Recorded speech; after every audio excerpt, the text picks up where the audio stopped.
For as long as we've been able to look up at the night sky, we've been asking one huge question. What is our place in all of this? So today we're going to explore that question, but not through a telescope.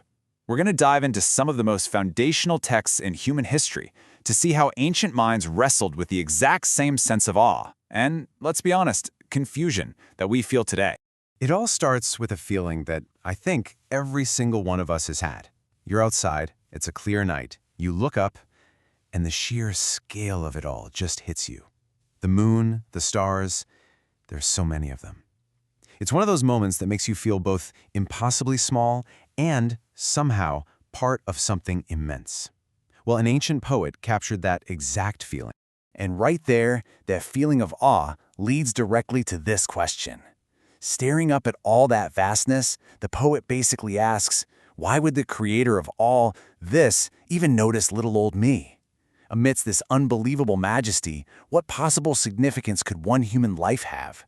This question, posed thousands of years ago, is really the engine that's going to drive our entire journey.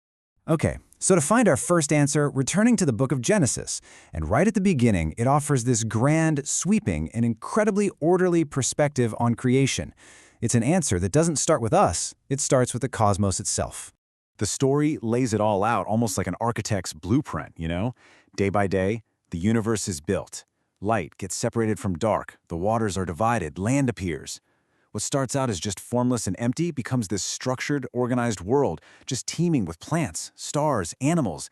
It's this process of immense scale, building layer upon layer, all heading towards a very specific goal. And here it is. This is where we fit in. After all of that cosmic construction, humanity shows up, presented as the absolute pinnacle of the entire process. And the language here is so important. Made in the divine image and given dominion, a word that implies this real sense of stewardship and authority over everything else. In this view, we're the grand finale. But then, hold on, because in the very next chapter, the whole perspective shifts dramatically. We get a second creation story that basically trades that cosmic wide-angle lens for an intimate, personal close-up. Just think about how different this is. This isn't creation by a divine command from way up high. The language here is, well, it's hands-on. Man is formed from dust, like a potter working with clay. Life isn't just spoken into existence, it's literally breathed directly into him. And here, man isn't the final act, he's the central focus right from the start. So what we have are these two really complementary narratives. In the cosmic view, right, the universe gets built first, and humanity is the crowning achievement. But in the human view, man is formed first, and then the rest of creation is sort of arranged around him. Even the job description changes, from subduing the whole earth to just tending a garden. So when you start to weave all these threads together, the cosmic scale, the intimate focus, and that poetic awe from the Psalms, a really powerful and consistent portrait of humanity's role starts to take shape. Across all these texts, humanity isn't just another creature on the list. We're presented as something completely unique, a being made in a divine image, literally crowned with honor, and given this immense responsibility of dominion. It's a position of absolutely incredible significance. But just when we're getting comfortable with this majestic view of ourselves, another ancient voice just rips through the noise like a thunderclap. The book of Job presents a stunningly different perspective, a kind of cosmic rebuttal that challenges everything we've just laid out. So here's the setup. A man named Job has suffered terribly, and he has spent an entire book demanding that God explain why. And finally, he gets an answer.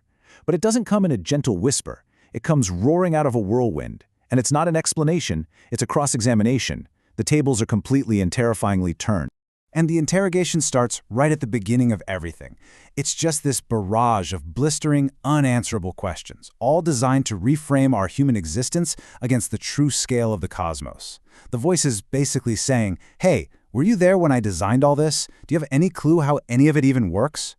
The questions keep coming, moving from the Earth's foundations all the way up to the stars. Can you control the constellations? Can you manage the seasons? These questions hammer home the point that the universe operates on principles so far beyond our control or even our understanding. Suddenly, that dominion we heard about earlier seems very, very small, doesn't it? And finally, the interrogation gets right to the point, contrasting our limited, finite strength with the sheer, raw power that forged reality itself. The goal here is to just systematically dismantle any notion that we are the measure of all things. It is a very, very humbling dose of cosmic reality. And as a final, just breathtaking example, the voice points to a creature, not some fantasy beast, but one that God says, I made with thee. It exists right alongside us, it's called Behemoth, and it serves as this ultimate symbol of a creation that is utterly, completely untamable by humanity. I mean, just listen to this description. It's pure, raw power. Bones like iron bars, a tail that swings like a giant cedar tree. It's even called the chief of the ways of God. This creature represents a wild, powerful, and frankly terrifying part of creation that just does not answer to us and exists for reasons we simply cannot begin to grasp. So, this leaves us with these two powerful competing ideas, living right next to each other. On the one hand, humanity is the crown of creation, made to rule the world. And on the other, we're just observers, put in our place by a reality so vast we can barely even comprehend it. And, maybe they aren't contradictions. Maybe this is just a perfect reflection of what it feels like to be human. Sometimes we're the center of the story, and other times we are completely and totally humbled by it. In the end, these ancient texts don't really resolve this tension with one simple answer. Instead, they give us the question that still echoes today. Are we the designated stewards, crowned with glory, or are we the humbled students, silenced by the whirlwind? Maybe the deepest wisdom isn't in choosing one over the other, but in learning how to hold both truths at the same time, to embrace both the majesty and the mystery of our place in it all.